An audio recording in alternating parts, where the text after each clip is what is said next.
Welcome to Choice Classic Radio, where we bring to you the greatest old-time radio shows. Like us on Facebook, subscribe to us on YouTube, and thank you for donating at choiceclassicradio.com. Get this and get it straight. Crime is a sucker's road, and those who travel it wind up in the gut of the prison of the grave.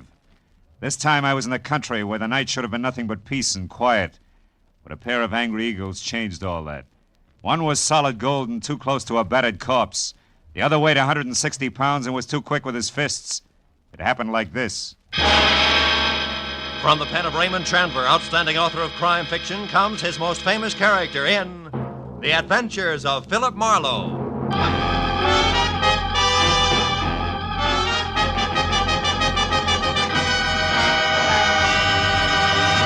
Now, with Gerald Moore, starred as Philip Marlowe, we bring you tonight's exciting story, The Angry Eagle.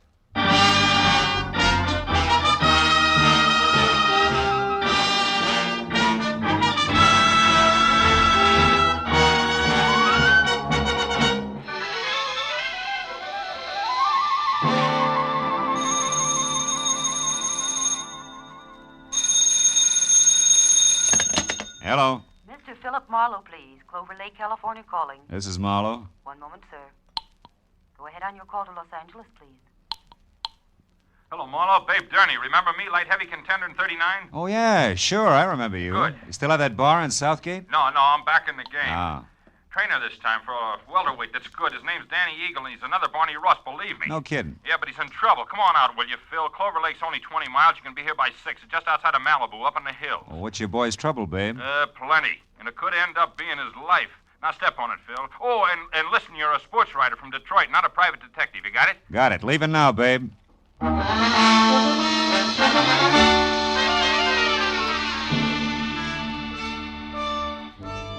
was an hour's drive to Malibu Beach in the film colony where the convertibles outnumbered the hardtops 5-1. And another 30 minutes up into the mountains along a steep spiral of macadam which at every turn made more of the Pacific below and less of Malibu. Until finally I was at the top. To my right there was a dirt road which a freshly painted sign said led to Clover Lake Training Camp, private. Raleigh Lance, owner. I drove on into what turned out to be a converted summer hotel marked office. A couple of buildings that had been stables and maybe 24 cabins spread out over a sloping green acre that led to a cliff's edge and the lake some 100 feet below. When I pulled in and parked in a gravel semicircle which was close to a roofed-over boxing ring where a lot of muscles and sweatpants was making a punching bag sound like a machine gun, I saw Babe Durney coming toward me in ducks and white T-shirt with an angry fighting eagle as in Danny on it. It was more bay window and less hair than last time, but still the same quick smile under a nose that spread over half his face and an extended hand that could have passed for a catcher's mitt. Hiya, Phil. Glad you didn't take any longer. Things are worse. Oh? Danny got canned an hour ago, and he's burning up. Told Lance and his wife where they both could go, and I think he's going to personally see to it that they get there. Now, wait a minute. Who's this Lance? And his wife? Raleigh Lance. He runs this place, Marlowe. Yeah. Strictly the big-time, big-shot manager. His seat at the fights has to be A1. His license plate the lowest number he can get. Yeah, half pint in French cuffs and built-up heels. He's got 10 fighters there. Danny's one. And the wife? Oh, yeah. Myra. A lot of curves, a lot of war paint, and never enough clothes on. Know what you mean. Yeah, well, also not much to keep her busy, and Lance hasn't got time to run around down in Malibu. Which means sheep's eyes at the boys, huh? Yeah, Danny Eagle included. Not that the kid ever did anything about it, mind you. Figured she was just being friendly. Come on, let's move on down by the lake like I was just showing you around.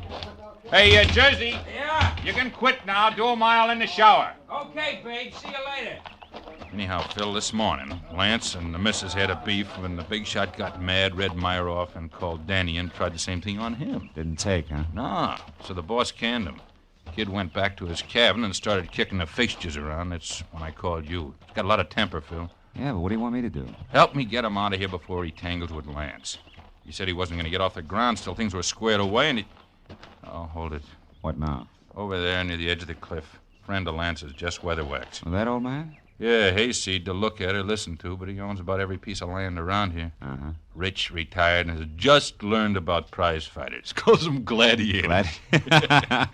Also, he's got a mud fence-faced daughter he's real anxious to pass off. Yeah, also he's coming this way. Hello there, son. Yeah, don't encourage Gab. It's his specialty. Well, Babe, my boy, what shape are you in tonight? Oh, well, not quite fighting trim, Mr. Weatherwax. I was just showing Mr. Marlowe here around the grounds. He's a sports writer. Sports rider. Yeah. Well, glad to make your acquaintance, Mr. Marlowe. Thank you. Yes, sir.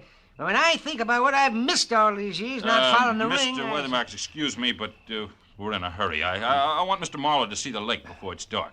We'll see you at dinner up at the lodge later, huh? Yes, I'll look forward to that. Goodbye. Yeah, bye, sir.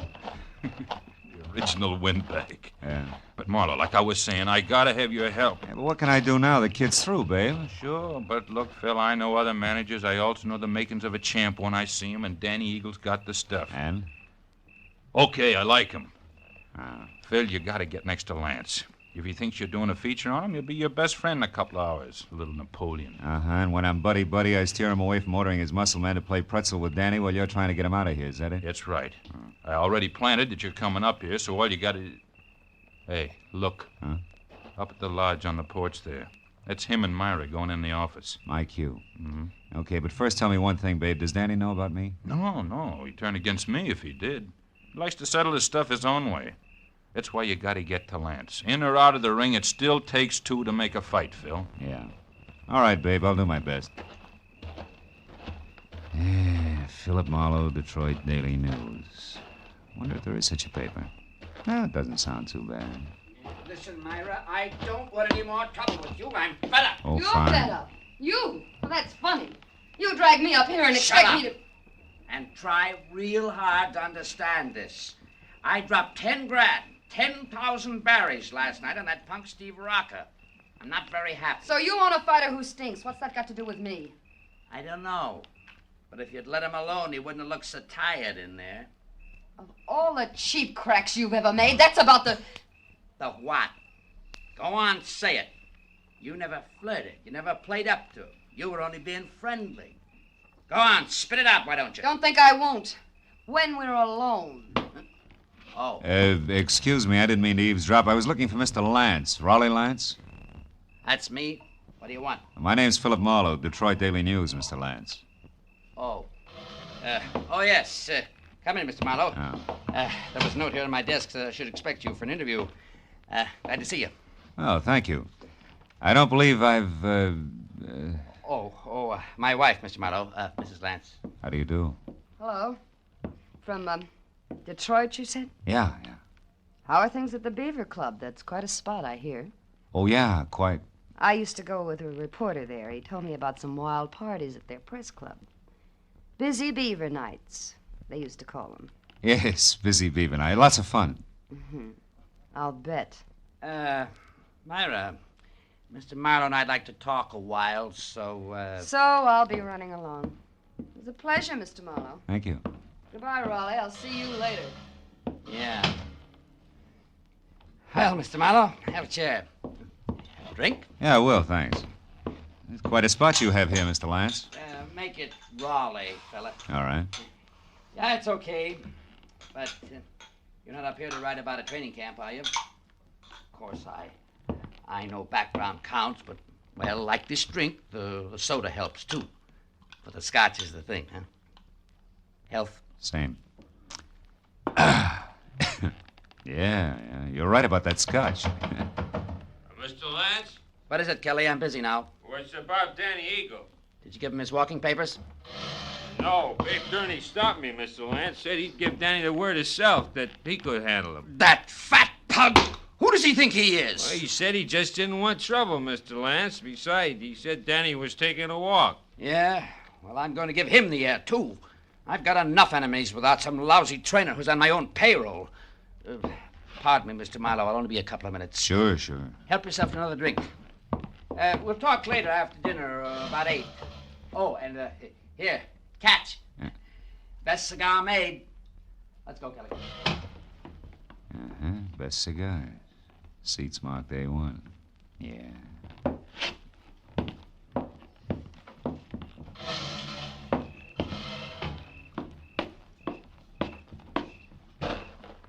Hey. Huh?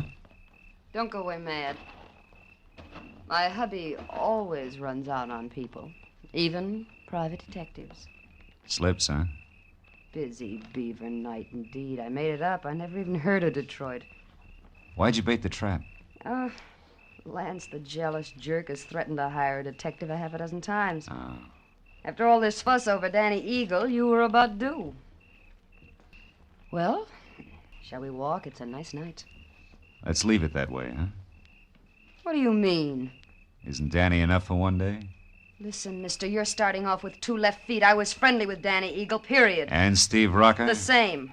Only Steve was a little dull. A mind dedicated to comic books. All fighter. Not according to his last bout. Yeah. Rocco moved like he was drugged and collapsed in the 3rd, so it's my fault. Oh, the big shot is quite a loser. And don't bother with your next question. I can feel it coming. Why have I stuck? Yeah, well, it belongs here someplace. Well, I've stuck because... Well, because I thought that each battle was going to be our last. That sooner or later he'd have time for me. He's a busy guy, Myra. So was King Solomon, but he always had room for his wives. True. I thought this place was going to be our answer.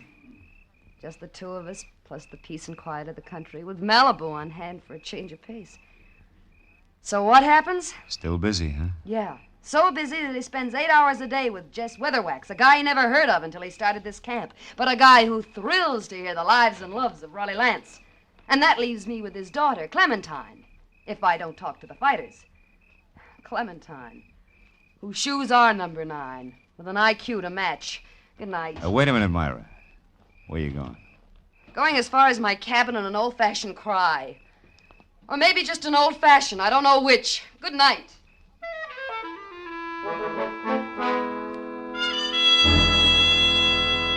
When Myra pivoted on a spiked heel and stomped off into the dark, I knew that I had to move fast because when next she and hubby met, the fact that I was a private detective was going to become public domain. And from there on out, I'd be of little use to Babe Durney, and if Lance's muscle playmates caught up to me, of no use to anybody. I located Danny Eagle's cabin among half a dozen others, peeking out of a thick grove of pepper trees, showing light from a half-open door.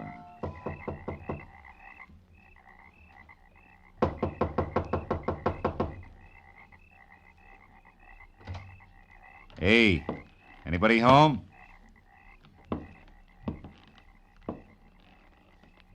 Inside, there was a closed valise on the edge of the only bed. And on the dresser, some money, a package of lemon lifesavers, and a tie clasp. A gold one with a gold angry eagle on it that said Danny was still around. Then he got to talk for himself. I think you're in the wrong cabin, mister. I haven't vacated yet. Well, don't you think it'd be easy all the way around if you did, Danny? Right now, I'm not looking for the easy way, mister. I've been walking and thinking about that. That and a pair of people I don't like. A pair I want to square myself with. Mr. and Mrs. Raleigh Lance! Ooh!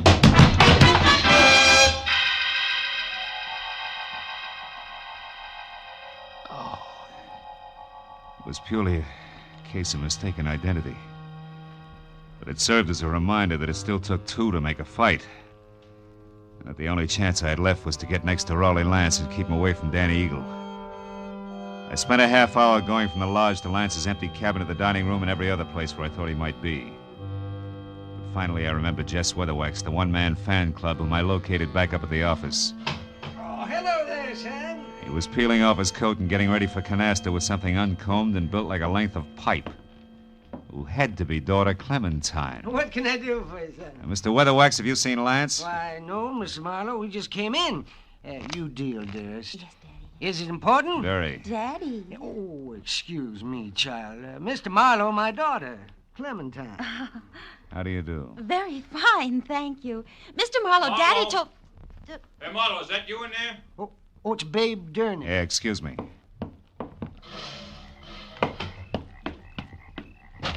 Phil, come with me, quick. What's wrong? Lance is dead, Marlowe. What? At the edge of the lake on the rocks. Accident? I don't know. Come on, Phil.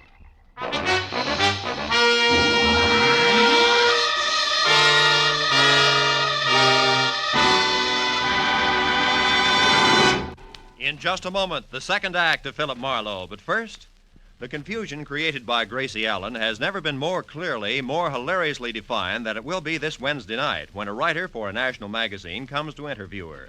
For the writer also meets some of Gracie's friends, who present highly conflicting stories which Gracie does not untangle. It's another merry, mad mix-up which could come only from George Burns and Gracie Allen. So be listening this Wednesday on most of these same CBS stations. Now with our star, Gerald Moore, the second act of Philip Marlowe, and tonight's story, The Angry Eagle.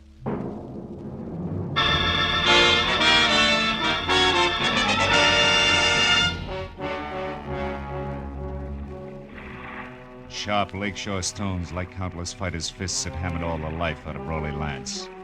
And as we stared down at him, the circle of light from the electric lantern in Babe Gurney's hand began to dance over the corpse. I took the lantern and turned him away from the twisted body at his feet and sent him back up the path to camp, to find a phone and quietly call the police. After that, I took another quick look at all that was left of the little big shot.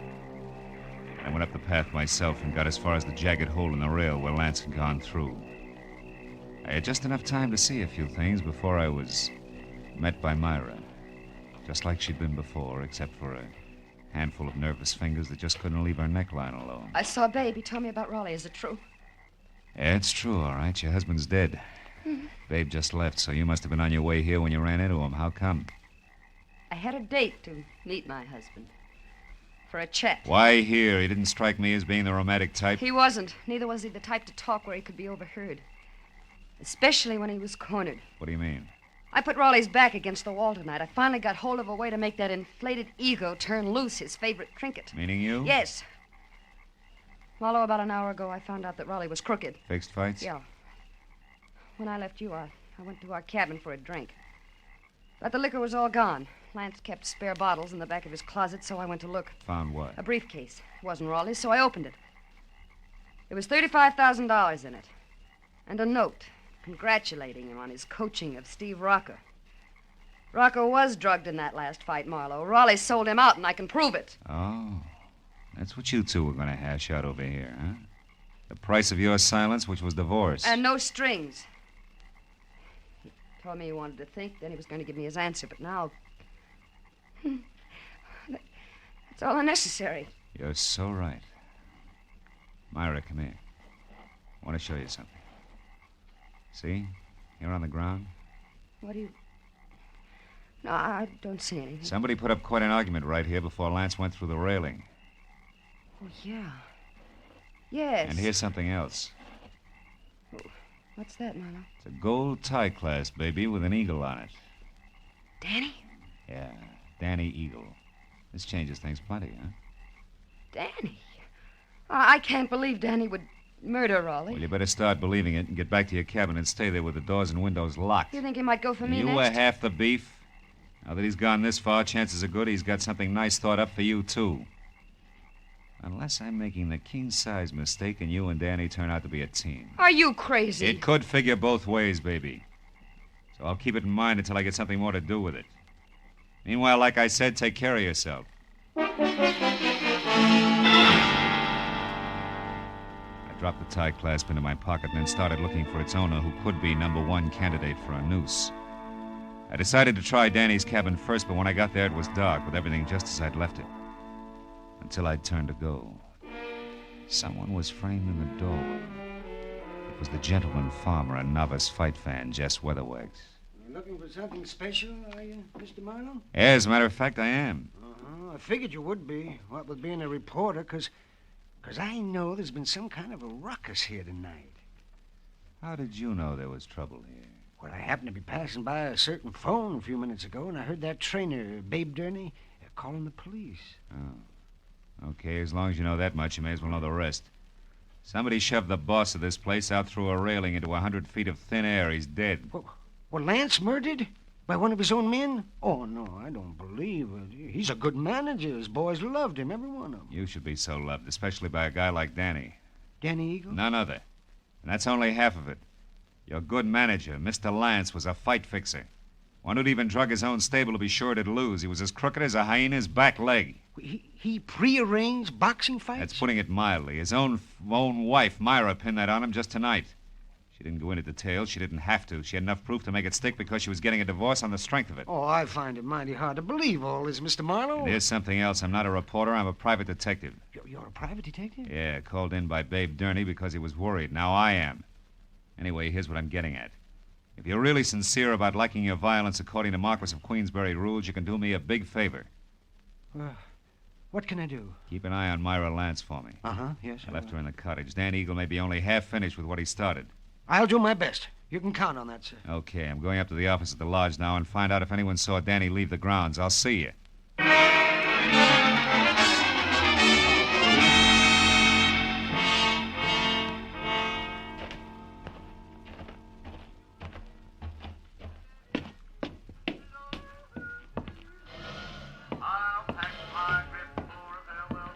Oh, hello there, Mr. Marlowe. Did you get enough story material from the box fighters? For a couple of novels, Clementine. You alone here? Well, I am now. My daddy and I were playing canasta, but he left a while back. Went off without his coat, too, see? I know. You've been here in the office ever since, huh? Why, yes, why? Well, maybe you can help me. Did you... Gladly. But you've just got to help me first, Mr. Marlowe. Have you got a cigarette paper?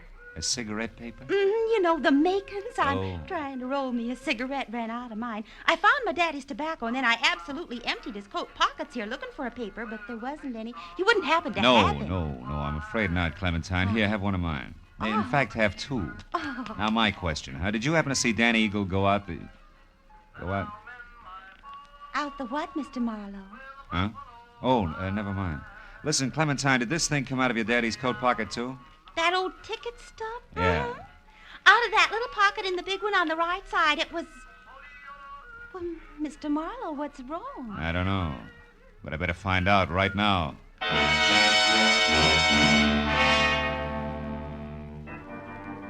As I ran out of the office and past the empty rope ring toward where the cabin stood, I was full of the conviction that Clover Lake Training Camp was due for a second corpse any minute. Only this time I knew that some fast adjectives I myself had tossed off and not a hot-headed fighter were playing cause and effect. As I made for the door of the Lance cabin, there was no help in the fact that my volunteer guard, Jess Weatherwax, was nowhere in sight. I called Myra's name twice and still got no answer. So I stepped back to go to work on the door with my shoulder when the lock turned from inside. What is it, Marlowe? What are you doing here? At the moment, Myra, baby, I'm counting lucky stars, the kind that kept you hale and hearty in spite of me and my big mouth. I'm afraid I don't know what you mean. I mean, I almost spilled all, including the clincher, which was where you could be located. All this, mind you, to the guy who no doubt was in it with Lance right up to his Adam's apple. The fact that you're still breathing means that he must have given up and beat it because as a topper, I sent him here to guard you. Say, what's the matter? Aren't you even curious? Why, yes, sure, of course. So am I, Marlowe. Don't move. Oh, no. You have a talent for stupid audacity, young man. Myra's still breathing because up to the point where you knocked on this door, she still didn't realize my connection. But when you showed up, I couldn't take a chance. I was forced to bring this gun into things and wait behind the door. Now, obviously, you both know. And I was so relieved you still had strength enough to open the door, Myra. I stepped in chin first and was happy about it. Well, I was afraid to warn you. Well, it's your move, Weatherwax. What'll it be? I have no choice. What? You'll have a lot of bodies to crawl out from under, Buster. It won't be too hard. Danny's already framed for Raleigh's murder. Framed by whom? By Raleigh Lance himself. Oh, such a simple little plan. I worked it out as I worked out everything else around here. Just for the record, how was it supposed to go? Once Myra knew about Raleigh, she became dangerous to me. She had to be killed. So I told him how to set up the whole thing. You know, you're really enjoying yourself, aren't you? Frankly, no. But I just don't intend to take the rap for my late partner's stupid clumsiness. Oh, but this has gone far enough. Oh, no, it ain't. Babe, look out! He's got a gun! Duck, Myra! Yeah, boy, Phil. He lost his gun. And I still got a good right hand. My boy ain't gonna be framed for nothing. Babe, stop it! I'm gonna fix this guy good. Lay off, babe, will you? Lay off! Lay off, I tell you! Lay off! Okay. He's got to tell us the rest. Come on, Weatherwax, talk. What actually happened on the path to the lake? Well? Lance set up the frame on Danny as I told him to. by planting that eagle tie clasp at the weak spot in the rail. And then he made a lot of marks on the path, like there'd been a fight. Go ahead. And after that, he went over to kick the rail loose. He tripped and he fell. All because of those shoes of his with the hard, slick soles and built-up heels. Silly little man.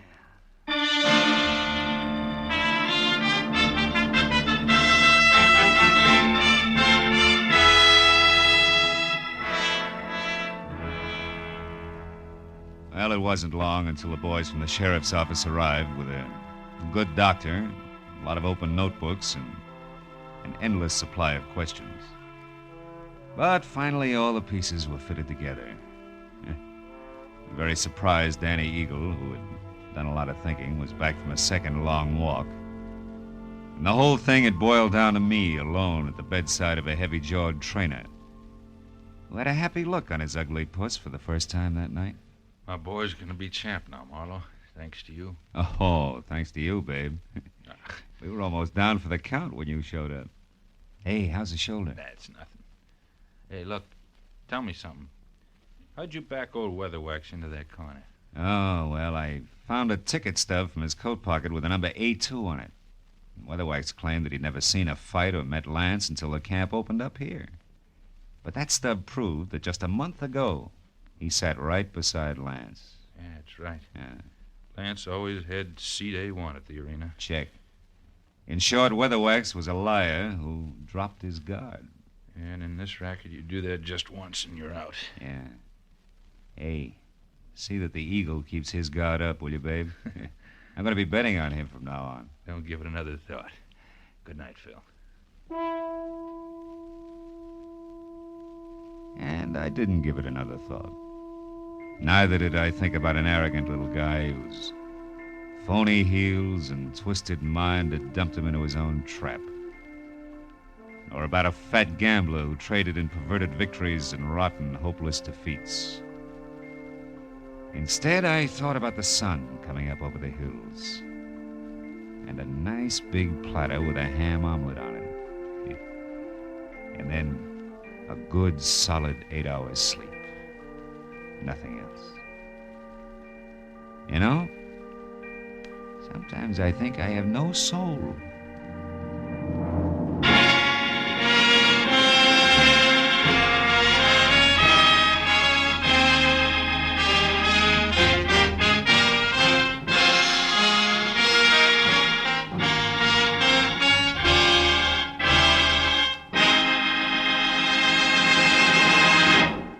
The Adventures of Philip Marlowe, bringing you Raymond Chandler's most famous character, star Gerald Moore, are produced and directed by Norman MacDonald and are written for radio by Robert Mitchell and Gene Levitt.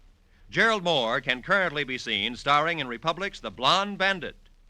Featured in our cast tonight were Joan Banks, Barney Phillips, Wilms Herbert, Howard McNear, Elliott Reed, Frank Gerstle, and Ann Morrison. The special music is composed and conducted by Richard Arant. Be sure and be with us again next week when Philip Marlowe says... This time, a nervous breakdown in a driving rain. A cape with a high collar and a tiny sliver of glass led me from the ballet and a beautiful dancer to the edge of a cliff and death.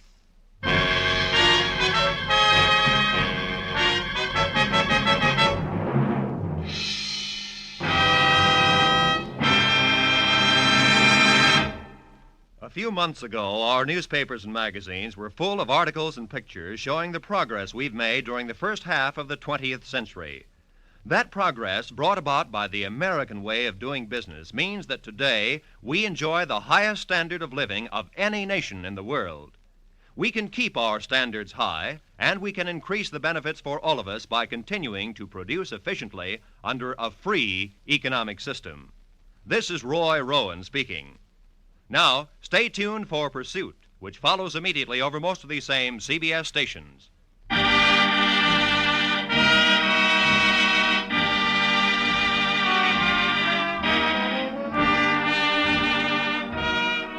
This is CBS, where Burns and Allen are heard every Wednesday night, the Columbia Broadcasting System.